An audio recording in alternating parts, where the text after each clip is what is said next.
भारत की सरकार एक मजबूत लोकतांत्रिक व्यवस्था पर आधारित है, जिसमें जनता का प्रतिनिधित्व सर्वोपरि होता है।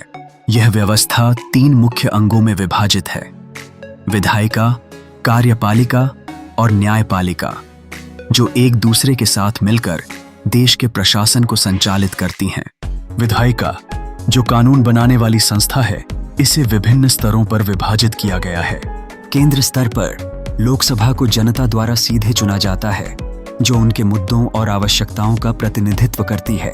दूसरी ओर राज्यसभा राज्यों के प्रतिनिधियों द्वारा चुनी जाती है, जो राज्य के हितों की रक्षा करती है।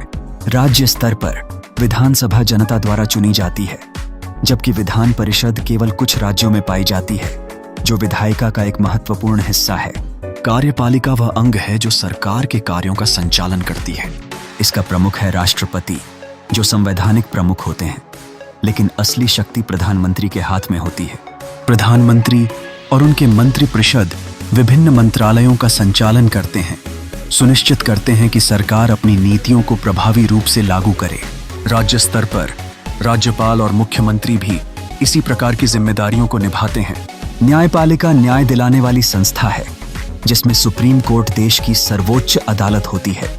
इसके अलावा प्रत्येक राज्य या राज्य समूह के लिए हाई कोर्ट्स और विभिन्न जिला एवं अधीनस्थ न्यायालय होते हैं। यह अंग सुनिश्चित करता है कि सभी नागरिकों को उनके अधिकारों और कर्तव्यों का सम्मान मिले। भारत का शासन संविधान के अनुसार संचालित होता है, जिसमें संघीय ढांचा यानी केंद्र और राज्य सरकारों का सहयोग है। लोकतांत्रिक चुनाव हर 5 साल में होते हैं, जिससे जनता अपने प्रतिनिधियों का चयन कर सकती है। यह सभी नागरिकों के अधिकारों और कर्तव्यों का पालन करता है, जिससे उन्हें अपने विचार व्यक्त करने का मौका मिलता है। इस तरह भारत की लोकतांत्रिक व्यवस्था न केवल विविधता में एकता को प्रदर्शित करती है, बल्कि जिम्मेदारी, पारदर्शिता और न्याय के सिद्धांतों पर आधारित है। इस प्रणाली का एक महत्वपूर्ण हिस्सा समझदारी से विचार करना और अपने अधिकारों का प्रयोग करना है। ऐसे जानकारियों के लिए हमारे फेसबुक पेज को फॉलो करें और लाइक, कमेंट और शेयर जरूर करें। नमस्कार, जय जोहार।